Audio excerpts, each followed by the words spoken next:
مرحبتين ومرحبا. النهاردة معانا 140 جنيه هنشتري بيهم طلبات الأسبوع.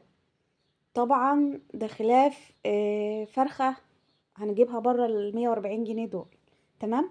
معانا هنا كيلو سمك خنيني. كيلو سمك خنيني اللي هو بيبقى فيه بطاريخ، مشهور جدا عند الفلاحين عموما يعني. ده عامل حوالي 35 جنيه كيلو السمك. معانا كيلو ربع بطاطس عامل 10 جنيه. ايوه يا جماعه، انا كنت مستغربه زيكم كده، بس الحاجه تقريبا يعني نزلت شويه.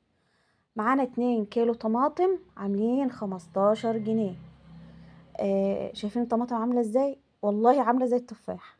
بسم الله ما شاء الله. الاتنين كيلو ب15 جنيه. الاتنين كيلو ب15 جنيه. نقول تاني. معانا هنا طبعا كنتالوب. انا جايبه كيلو وربع ب10 جنيه، اللي هما اتنين يعني. تمام. معانا 2 كيلو موز ب25 جنيه، يعني الكيلو عامل 12 جنيه ونص. زي ما انتم شايفين كده. طبعا انا ما كنتش متخيله ان ال140 جنيه هتجيب الدنيا دي كلها. معانا نص كيلو بتنجان عامل 5 جنيه. نص كيلو. كيلو الا ربع بتنجان عامل 5 جنيه. معانا طبعا ست الكل. انا كنت بحسبها والله بيضه، لان انا جبت واحده قبل كده وطلعت قرعه بقى مش بيضه. فقلت للراجل اكسرها لي، فكسرها لي بالشكل ده. بس طعمها زي السكر. وبرضه ما كنتش متخيله. انتوا متخيلين البطيخه دي بكام؟ والله ب10 جنيه، عامله حوالي 2 كيلو. يعني انا ما كنتش مصدقه والله. طبعا معانا الخضار، وده شيء اساسي. معانا 3 خاصيات. 3 خاصات. ومعانا دول ب5 جنيه.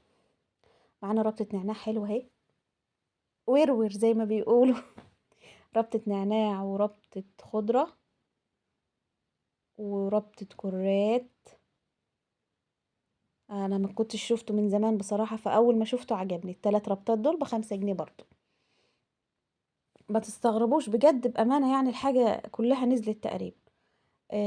معانا ايه تاني؟ بسم الله ما شاء الله.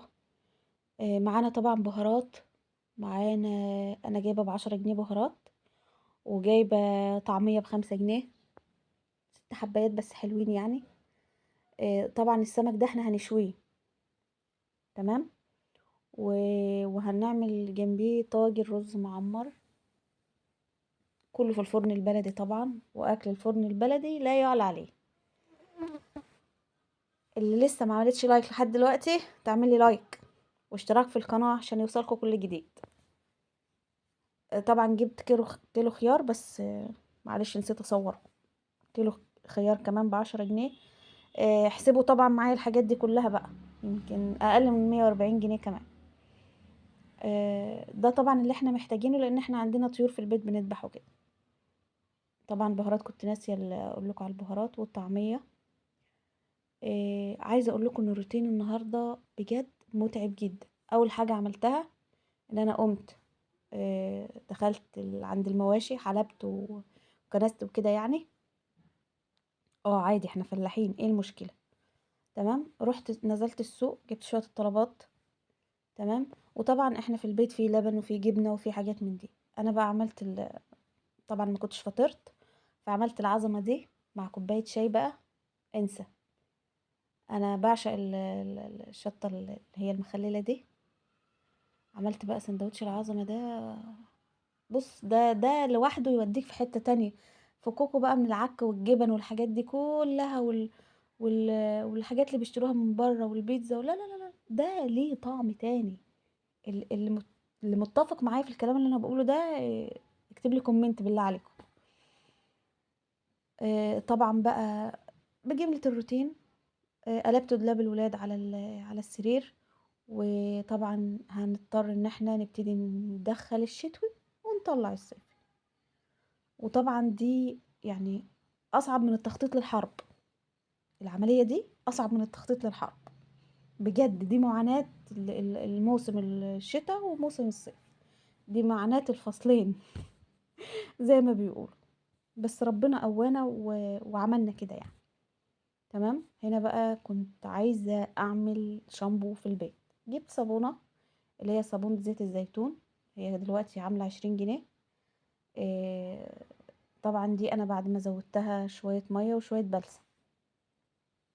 هبقى اوريكم بقى من الاول لما سيحتها في حاجه اصغر من كده، مسكت في بعضها كده، عملت زي الصابون بس مش قوي يعني، مش ماسكه في بعضها قوي كتير يعني. تمام. على فكره الوصفه دي حلوه جدا، انا بعملها على طول لشعري في البيت، والحمد لله يعني تمام. مش بحب انا اجيب الشامبو اللي فيه حاجات كيماويات وبلسم وحاجات من دي، بس بجيب بلسم بحط بنسب صغيره. هنا طبعا انا كنت حاطه كنت لسه سيحتها بالليل وصبحت الصبح لقيتها كده زي ما انتوا شايفين كده، فقلت بقى ايه، اسيحها كمان شويه وازودها بقى شويه بلسم مع شويه ميه. هي كده بتسيح، بتبتدي ان هي تسيح وانا بساعدها.